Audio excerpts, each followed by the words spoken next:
So in rebuilding the business, you mentioned about attracting and recruiting good staff, and perhaps just touch on the UK experience of where you got the podiatrist and how that happened.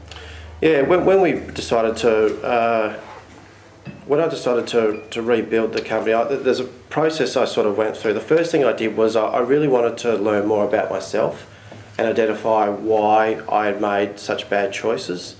So after accepting full responsibility for what had happened, I then wanted to learn why I had made poor choices. And after that, we then decided to, well, what did we want to have? And for us, it was about rebuilding Australia's most respected podiatry company.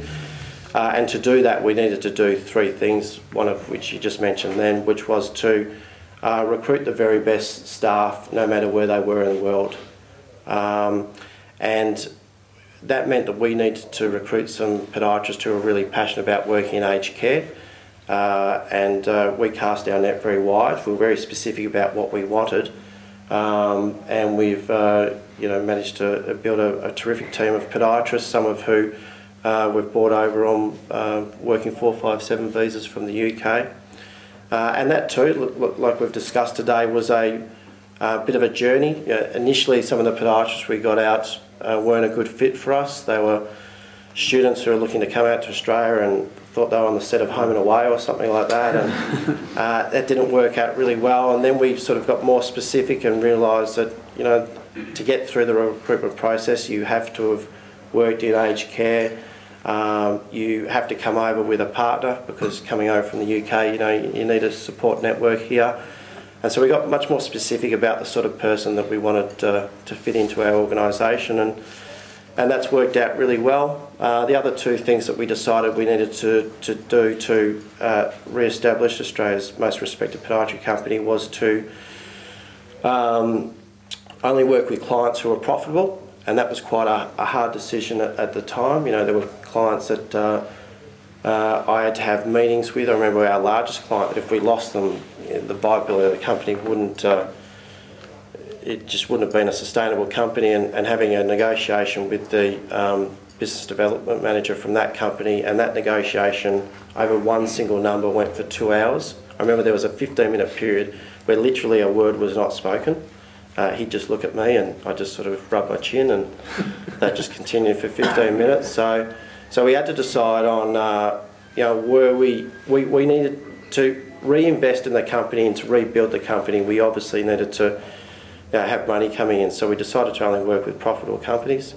And the third thing that we decided to do was, we developed plans and clear goals for everybody in the management team, and tried to invest all of our time, or as much time as possible, into high value tasks. So, as we've sort of discussed today, really focused on working on the business rather than just in the business. Just to touch on that price increase, because obviously that was a key moment in the business, and price often is a key thing in most people's mind about we can't raise the prices. How much homework did you do prior to that meeting? Yeah, what we really did, and we've taken this a step further recently, is we really drilled down to identify every single session that the podiatrist was doing, how profitable that work was. So we were able to identify that there were some sessions that we were going to that it would have been financially more sensible for us to send the podiatrist out, pay the podiatrist, and give them a cheque for $200 and then hand them that on to the person who owned the facility, and then not even invoice the facility. That's how much money we were losing on some of those transactions. So we really got a lot more specific about what work we were doing and what sort of money we were making. And I actually took that information along with me to that meeting, and then sat down with this particular person and showed them what we were doing, so they could see that I was being fair. Yep. And through that process, what did you really learn about yourself? I learned a lot of things. The two main things I learnt was that you create your own reality.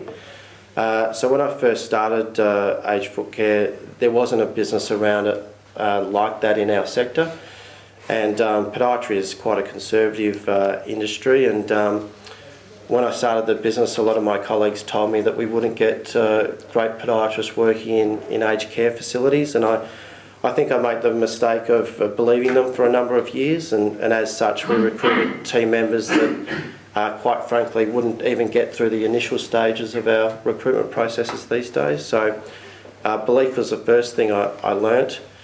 The second thing I learnt was that you know, as business owners, I think we sometimes give ourselves a bit of a hard time, and we expect that we have to be good at everything.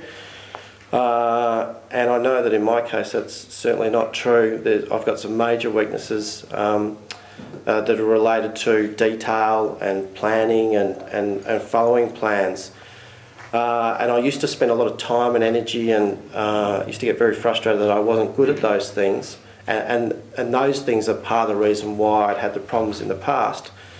And then after doing the disc with Darren, and I think my primary style was 100% D. Yep. So I realised that there were some things that I was good at, and a lot of other things I wasn't particularly good at. That for me to move the business forward, I was going to need to recruit team members who had strengths in areas that could cover my weaknesses. Yep, and Damon's also gone the step further than disc and done constraint profile as well. So it popped up your top 3 constraints. You don't necessarily need to talk about it now, but how did that help focus you? Yeah, look, that's actually been a very interesting process. I did that with my business manager as well. It's called a flip and profile, if anybody wants to have a look at that. It's been very helpful for the business, but it's also been particularly helpful for my life as well. So with my list of goals and 90-day plan, I've actually recently attached my flip and profile as well. And what you do is you go through and other people answer questions about you, and then you get a good insight into how people see you and what they think you're good at and what areas they think that you could improve on.